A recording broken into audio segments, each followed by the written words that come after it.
Hello दोस्तों, आपका स्वागत है मेरे NCERT by Saumya Adwal channel पे। आज हम पढ़ने वाले हैं अपना हमारे इतिहास का चैप्टर 1 इस्लाम द भारत में आगमन पार्ट 2। पहले पार्ट में हमने पढ़ा है इस्लाम धर्म की शुरुआत। आज और पढ़ा था हमने मोहब्बत साहब की शिक्षाएँ। ये सब हमने यहाँ तक पढ़ लिया था। आज के वीडियो में हम पढ़ने वाले हैं भारत में इस्लाम धर्म, और ये पूरा पढ़े रहे और मिलने जुलने के फायदे।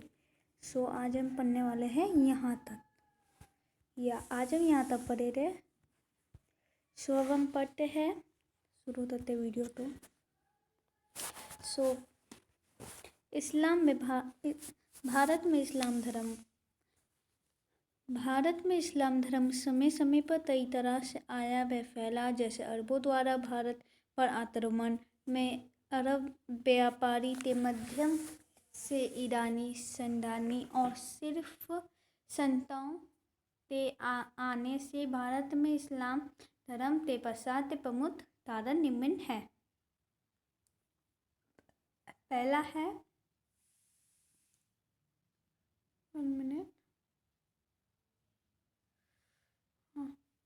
पहला है अरबों का आक्रमण भारत पर। अरबों का पहला आक्रमण खलीफ उमर के समय 636 ईस्वी में धान पश्चिम तट पर हुआ। ये आक्रमण सफल नहीं हुआ। इस आक्रमण में से भारतीय लोग सबसे पहले इस्लाम धर्म मानने वाले का संपर्क में आए। इसके बाद समय समय पर भारत पर अरबों का आक्रमण होता रहा। इसमें पूर्ण सफलता मोहम्मद बिन तसीम तो प्रताप हुई। मोहम्मद बिन तसीम ने 712 ईस्वी में सिंध के शासक राजा दाहिर तो पराजित कर सिंध पर अरबों का राज्य स्थापित किया। नेक्स्ट पॉइंट इज कई अरबों व्यापारी जो इस्लाम धर्म तो मानते थे, भारत के पश्चिम घाट पर व्यापार करने आते थे। वहाँ पर बंदरगाहों में वह छोटी छोटी बस्तियाँ बनकर बसी रहती थी। राजाओं ने इन बसने में मदद की, उन्हें अपने धन धोराम बनाने के लिए जमीन दी। इन व्यापारी तो प्रभाव से आसपास के लोग इस्लाम धर्म से परिचित हुए। एंड नेक्स्ट पॉइंट इज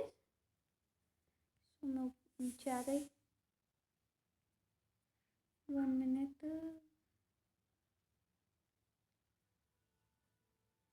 और पॉइंट पे थे। हाँ, 1 मिनट। हाँ, हम थर्ड पॉइंट में आ रहे।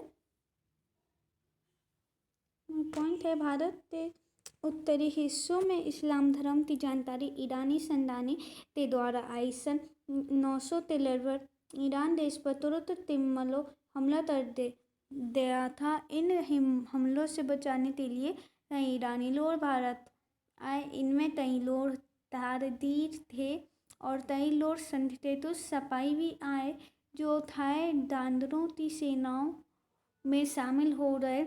ये ईरानी लोग मुसलमान थे। इनके संपर्क में आकर बहुत से लोग इस्लाम के बारे में जानकारी मिली।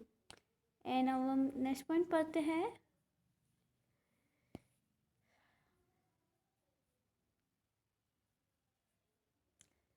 सन 1190 के बाद भारत ने तुर्क लोग ने अपना राज्य स्थापित कर लिया था। इस समय तुर्क लोग भी इस्लाम धर्म मानने लगे थे। तुर्कों के साथ बड़ी संख्या में ईरानी, अफगानी, तुर्कस्तानी लोग भी भारत आकर बसे। अब नेक्स्ट पॉइंट इज सन 1100 में से 1500 के बीच कई ऐसे संत जैसे कवि नानक, तुकाराम, रामचंद्र जिन्होंने साधारण भाषा में दुआ और गीत गाया, जो ईश्वर के प्रति भक्ति भाव से बड़े थे। इन्हीं भक्त तो तरह तई मुसलमान संत भी थे जो सूफी संत कहलाते थे। अजमेर ते थाफे मुनाफिन चित, पंजाब ते बाबा फरीदर, दिल्ली ते निजमुद्दीन औलिया बहुत जाने माने सूफी संत थे। नेक्स्ट इज सूफी संत ते विचारवत संत ते विचार में मिलते जुलते थे। सूफियों ने इस बात पर जोर दिया कि सच्चे दिल से अल्लाह तो प्रेम करना और अपने बुरे काम पर पाचिस करना अल्लाह तो पाने का सही तरीका है। और संतों के विचार की मदद से हिंदू और मुसलमान लोग एक दूसरे के धर्म की समान बातें समझी। लोग के बीच ये विचार बैठने लगा कि एक ही ईश्वर है, उसे अल्लाह, ईश्वर, परमेश्वर, भगवान जैसे नाम से जाना जाता है। अब ये जो मिलने जुलने थे, अब इनके फ़ायदे क्या हुए? मिलने जुलने के फ़ायदे। अब हम ये पढ़ते हैं। अब हम मिलने जुलने के फ़ायदे जानते हैं। तो जब दो अलग अलग संस्कृति तो लोग आपस में मिलते हैं तो एक दूसरे से बहुत तो सीखते हैं। जब अरबी लोग भारत आए तो वह अपने साथ पाए, वह अरब के रीति रिवाज वह धर्म इस्लाम लाए। अरबों तथा भारतीयों ने एक दूसरे से बहुत कुछ सीखा। इससे इनके रहने सहने तथा जीवन में बदलाव आया। अरबों ने कई भारतीय ग्रंथों की अरबी भाषा में अनुवाद किया। अब हम इससे जानते हैं।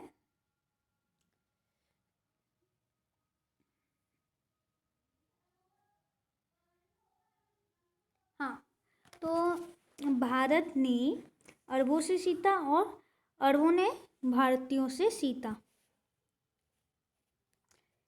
और भारतीयों ने अरबों से कहते सीधा तारज बनाना, चरता से सूत तांतना, सिले हुए तपड़े, मलवार तमीज, थान पान कचौड़ी समोसे बनाना। अब अरबों ने भारतीयों से क्या क्या सीखा? हिंदी संख्या से अरबी संख्या बनाना, संख्या की गणना करना, ज्योतिषी, गणित, शतरंज का खेल